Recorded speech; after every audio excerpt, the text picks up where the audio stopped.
I don't know if I'll ever recover from it because it was just incredible. It's been the most astonishing thing. As of today, this is my 21-month carnivore diet anniversary. I was going to do carniversary, if you will. I have eaten the carnivore diet for 669 days.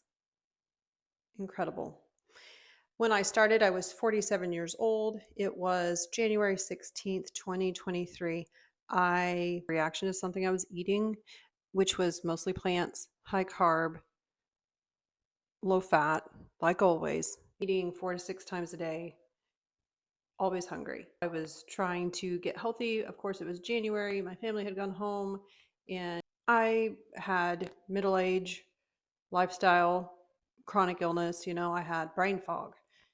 Like I said, severe anxiety that was affecting my life. And I was isolated and I had low level depression. I didn't realize it. I just knew that I needed to get healthy. And it led me to search for a solution because I had been told so many times that there's nothing we can do when it comes to your health. We don't know why you're developing these issues. I have spent hundreds of hours in doctor's offices and in hospitals, and I couldn't go through that again. I had like a reaction, felt kind of like an allergic reaction. And I was desperate from one night. I was meal prepping when I had the reaction to something I had eaten. And I was drinking wine every night quite a bit. And then I was eating really high carb meals 6 times a day. And I went straight from that into the carnivore diet and specifically to the lion diet because I just was sick and tired of being sick and tired. And I thought it was just going to help me with weight loss. And it ended up addressing everything else. And it was incredible. And I was astonished. I couldn't believe that we had been, I just couldn't believe it. So I chose to do something radical because I felt like, what did I have to lose? I just knew I needed to be healthier. And I was never taught what healthy food is. None of us are taught what healthy food is.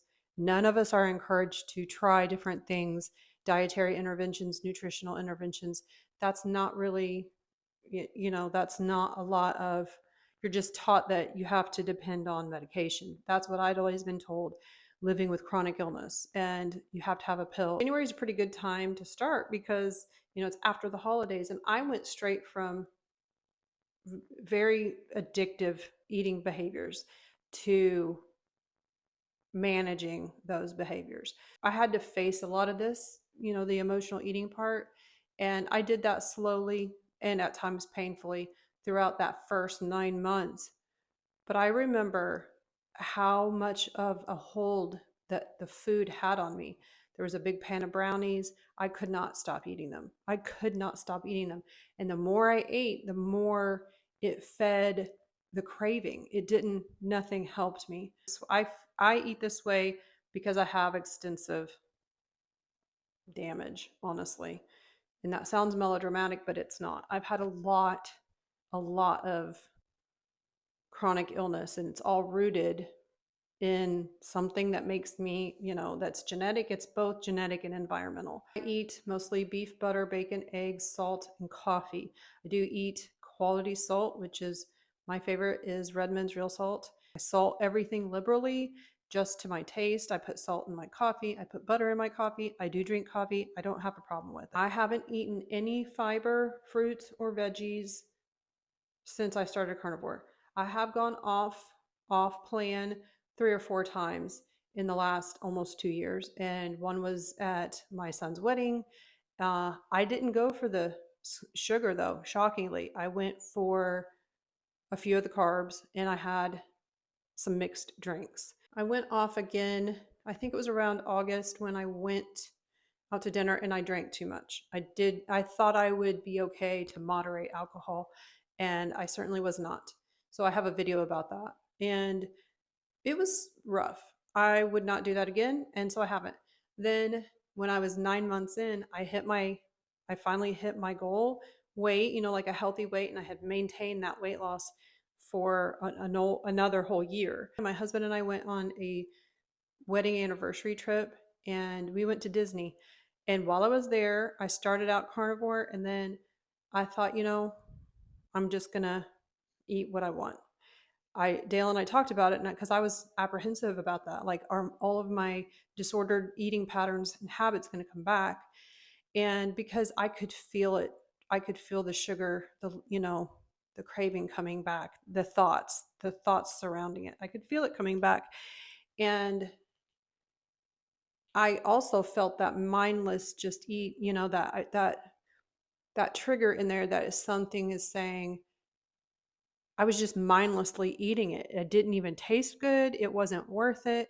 So I had that. But when I came home, because that happened outside my day to day routine, and I did not, once I got home, I had some after effects, nothing terrible, something that I could overcome. I thought it's not worth it to me. So I haven't had, and never one time since starting this way of eating have I eaten any fruit or veg or fiber. None, never. Not even the times I've, eaten something outside of my carnivore diet. It's never been those things because the fiber, the fruits, and the vegetables I never liked anyway. Number one. Number two, it gave me such terrible IBS symptoms. When I would try to lose weight and go on restriction and fill up on fruits and veggies, I would have the worst gas. I would have the worst stomach pains and the bloating. And I've not had that in almost 2 years. And that's incredible because I struggled with that a lot when I was in my 20s. And then I struggled with IBS symptoms, excruciating pain, urgency, emergent, like I got to go to the bathroom right now, accidents, that kind of thing. And that's so embarrassing and it makes you feel ashamed. It's like, what's going on?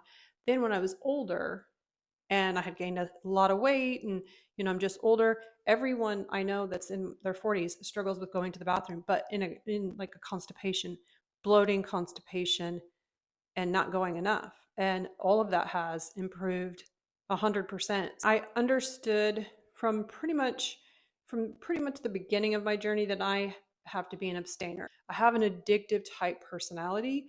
I figured out how to cope with my emotions in a healthy way. I also started eating healthy, nourishing food. And for the first time of my entire life of, trying to be skinny and losing weight, I was finally nourished. So from a chronic dieter of restriction and doing all of the tricks and all of the diets and all of the things from the time I was about 17. And, that culture of weight loss and health and fitness, it's just permeated our entire lives.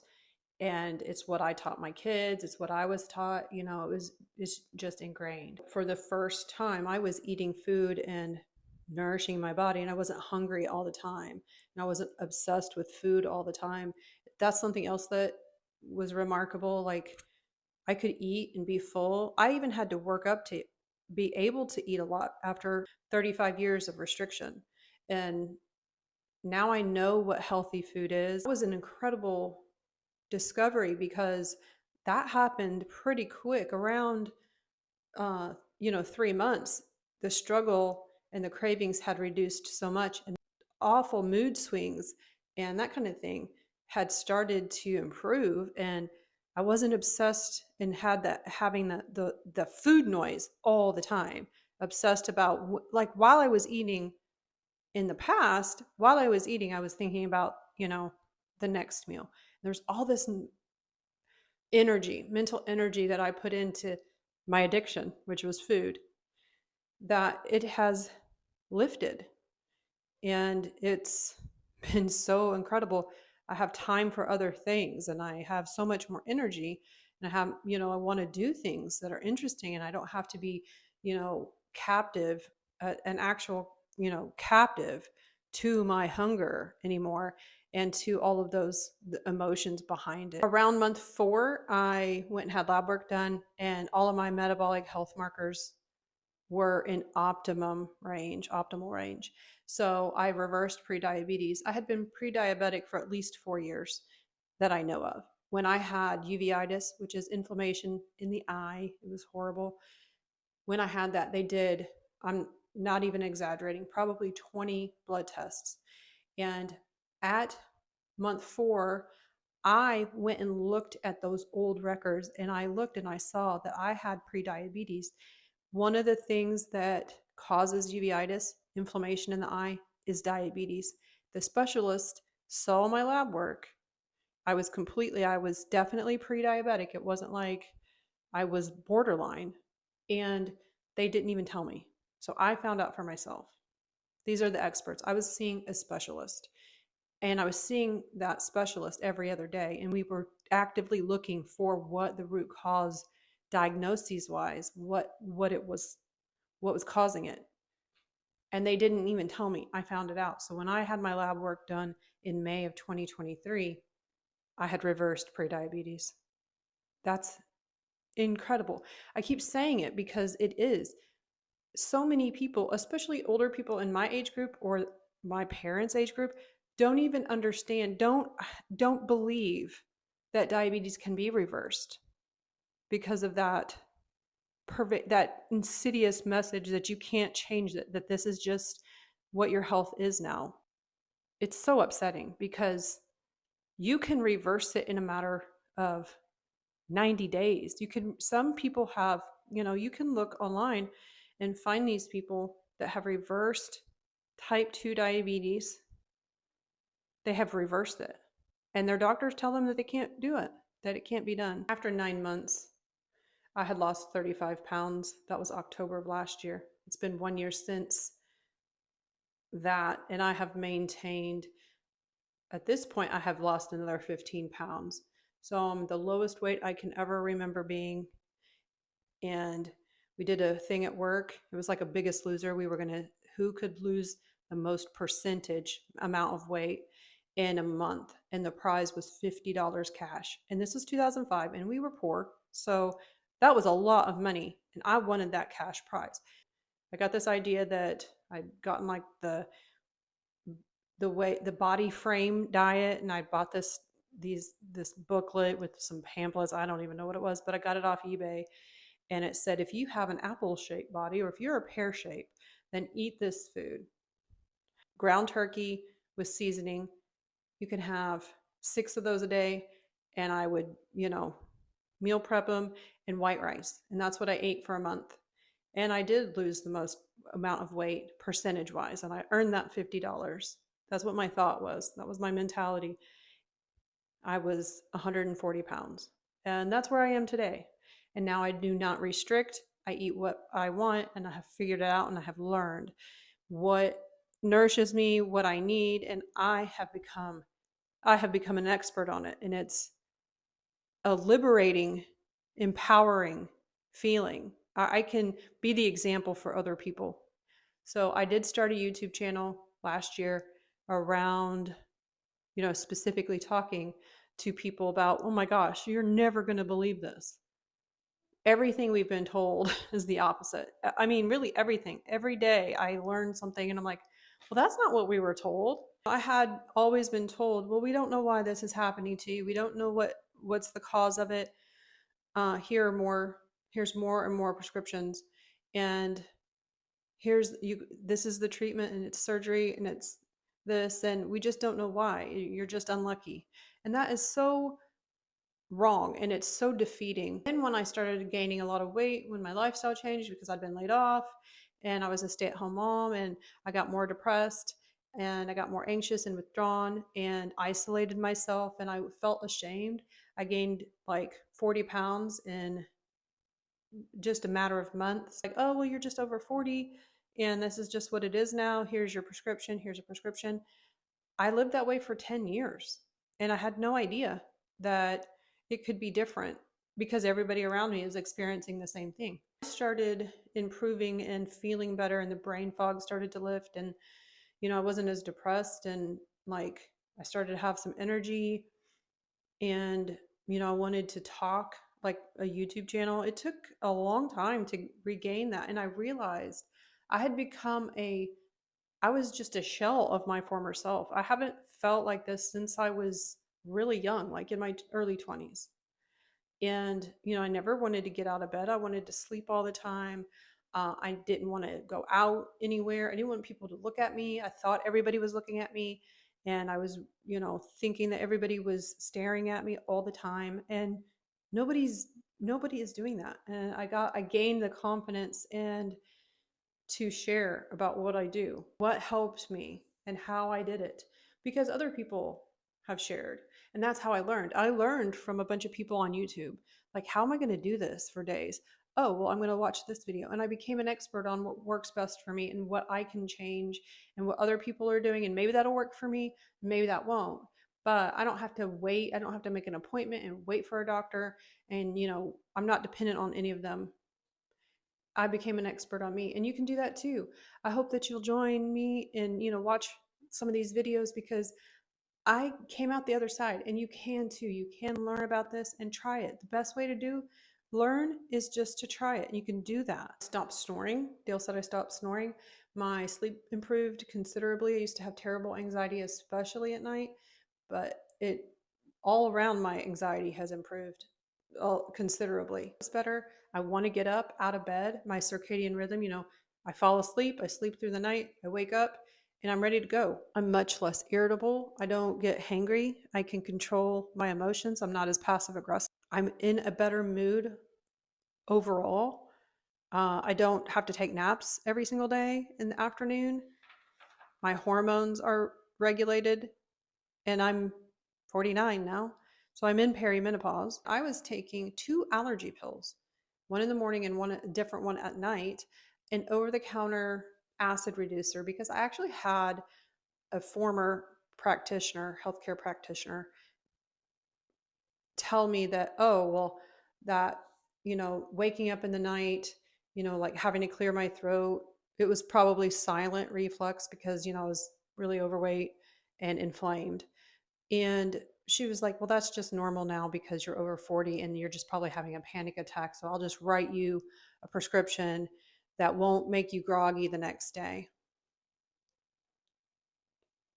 So annoyed. It was like Benadryl, but it was something that she could write. None of my providers ever had the time, because of the way the system is, they never had the time to help me figure out why I was having all of these substantial health problems. One of the other things I have learned and still learning, and I'm working on this day to day, is forgiveness and grace. I heard Amanda Carnivorous Me talk about this in her video. Forgiveness. I have to forgive myself. Yeah, I did make mistakes, but I didn't know. You just don't know what you don't know. And I raised my kids in the best way I could, and I have got to extend myself grace. And that's something, now that I don't struggle as much with emotional eating or that kind of thing, it has opened up this um, me to be reflective and like, why didn't I do it this way? Well, how could I didn't know. All of the doctors, all of the professionals, all of the experts are saying, do it this way, do it this way, do it this way. There's nothing you can do about it.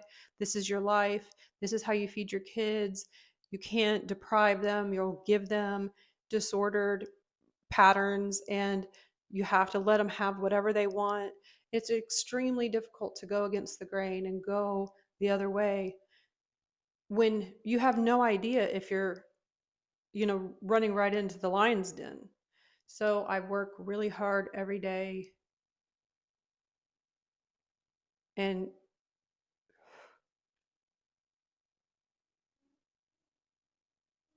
reassure myself with grace that I would never purposefully hurt.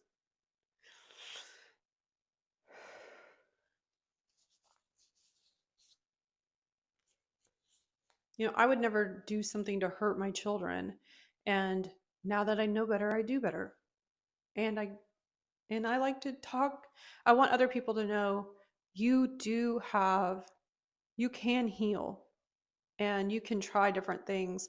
And I did, and I learned it completely through YouTube and social media. And you can scoff at that all you want, but it still doesn't change the fact that I completely transformed my life in 9 months. And I've maintained that for another full year. So I hope you'll continue to watch my videos.